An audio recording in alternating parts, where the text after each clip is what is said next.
You're not under 17, so they wouldn't have got a child credit. And you don't get anything for exemptions now. So if that be the case, you still may get a $1,200 check, and hope you do.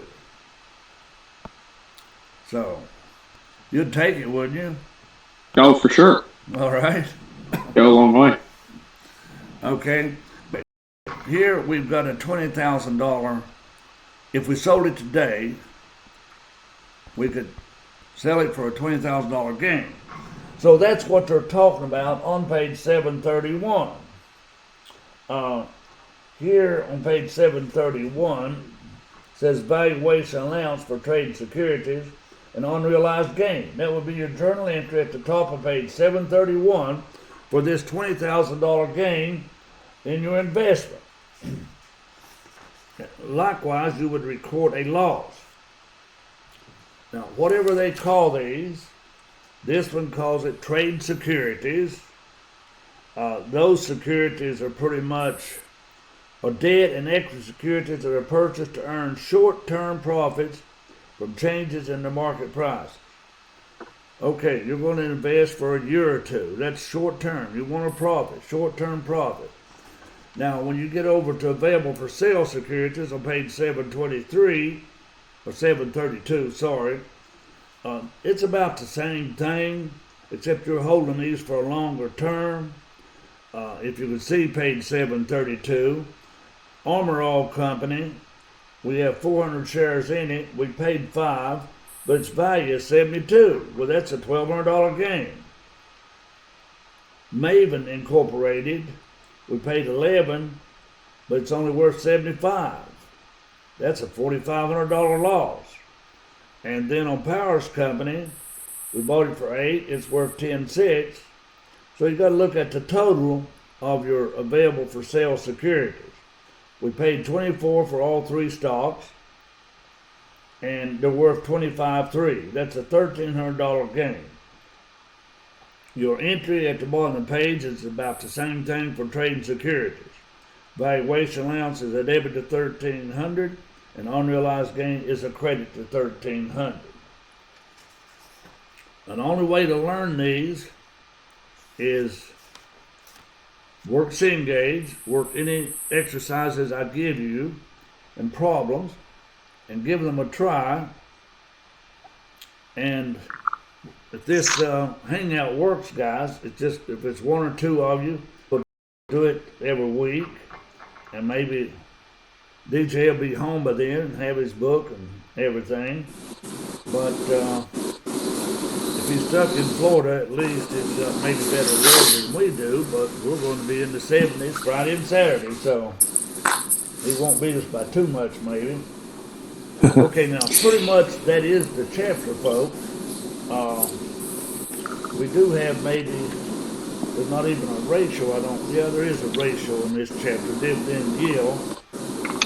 That's the dividends you receive per share divided by the market price. The market price has to be given to you. Now, when they mention the appendix on page 739, comprehensive income.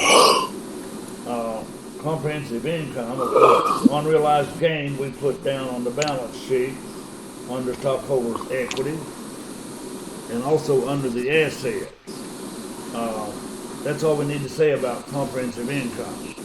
Now, we looked at PowerPoint on this chapter in a day ago lecture. We looked at the chapter a little bit today. So we're going to turn over to solutions now. And we're going to look at interest for investment in bonds. Now, I probably assigned a few of these exercises the other day. That time I didn't have a pen with me, so I didn't mark them. And not like a normal class, I just can't pick on anybody. So we're going to look at, I'm going to minimize this notepad. Nobody else has joined us, I don't guess. They've had plenty of time. So I still just got the 2 of you guys. But I do appreciate you showing up. The other day I got to think, well, hey, I can't do this, I'm doing something wrong. Mr. Imel said he was going to try it, but nobody showed. But anyway, people's schedules may have changed. Something's wrong. I just think more people should have showed up. Maybe they will on Tuesday after they get this on Moodle. But on page 748, interest for investment in bonds. Now we're going to buy the bonds of $200,000. Okay? And then later we get interest on them, and then later they sold out of the bonds for 97. I know that's a discount. There's 4 entries there. All you need to know is one little exercise on buying bonds. So now I'm going to bring up a solution.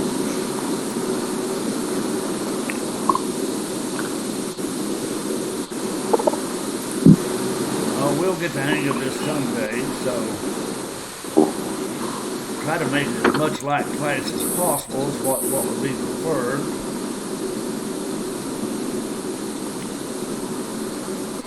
For me, I'd rather have the students in class. I'd rather be walking the halls and what have you.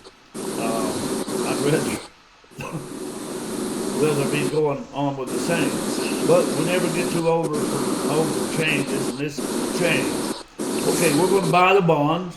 We're going to debit investment and credit cash. All right, we're going to get interest on the bonds. These had no interest bought between days. Now these bonds pay 6%. Well, half of 6% is 3. 3 times 200,000 is 6,000.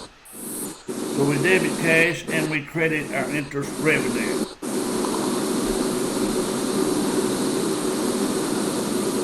And we're going to sell the bonds for 67